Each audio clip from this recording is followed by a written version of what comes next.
continue dans une irresponsabilité totale qui placerait la France en guerre directe avec une puissance nucléaire, ce qui est impossible, en disant que oui, il n'était pas exclu d'envoyer des troupes, et avec cet extrait qui est absolument incroyable et qui dit tout, qui a été dit ce jeudi 14 mars à la télévision. Alors, est-ce qu'on a bien compris? Est-ce que vous envisagez d'envoyer des troupes occidentales, françaises, en Ukraine? Bonsoir et bienvenue. Vous êtes assis devant moi. Est-ce que vous êtes debout? Non. Est-ce que vous excluez de vous lever à la fin de cette interview? Bien sûr, vous n'allez pas l'exclure. On est même sûr de le faire.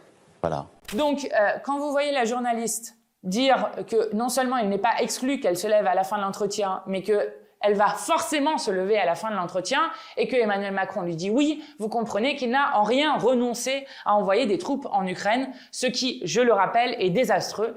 Et face au va-t-en-guerre, à la fois d'Emmanuel Macron, de Marine Le Pen et d'autres, eh bien, je le redis, nous sommes le camp de la paix et je suis fière d'être la présidente d'un groupe parlementaire qui a voté contre. Nous sommes le seul groupe avec le groupe communiste à avoir voté contre la déclaration qui avait été faite par le Premier ministre mardi à l'Assemblée et qui est une déclaration qui est dans le même fil de ce qu'a dit Emmanuel Macron, c'est-à-dire une déclaration va-t-en-guerre qui continue de dire que l'Ukraine devrait rentrer dans l'Union européenne et dans l'OTAN, ce qui est une folie que nous refusons absolument. Et bien, quand on a le courage de la paix, il faut avoir le courage de négocier et nous redisons qu'il faut une conférence pour la paix organisée par l'OSCE, puisque dans l'OSCE siège à la fois la Russie, siège l'Ukraine, siègent les 28 pays de l'Union européenne et les États-Unis. Et donc, c'est dans ce cadre-là que pourraient avoir lieu des négociations avec des garanties de sécurité mutuelle qui permettraient enfin de revenir à la paix et de sortir le peuple ukrainien de la guerre dans laquelle ils sont enferrés.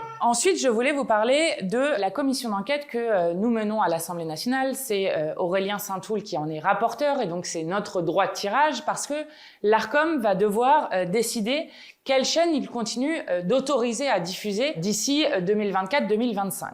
C'est très important parce que si des chaînes sont privées, les fréquences restent publiques. Et donc, c'est l'Arcom qui décide, selon une convention, si les chaînes respectent ces différents critères, qu'ils attribuent telle ou telle chaîne aux différents médias. C'est très important parce qu'il y a un enjeu particulier en ce moment pour savoir si, par exemple, CNews va pouvoir continuer d'émettre ou pas. Donc, cette semaine, on avait des auditions très importantes puisque à la fois Bolloré et Hanouna étaient auditionnés par cette commission d'enquête. Alors d'abord, sur l'audition d'Hanouna, le président macroniste a essayé de faire en sorte que Louis Boyard, qui était prévu pour interroger Bolloré, ne puisse pas prendre la parole. Et donc, il a fait en sorte que les prises de parole durent très longtemps, de laisser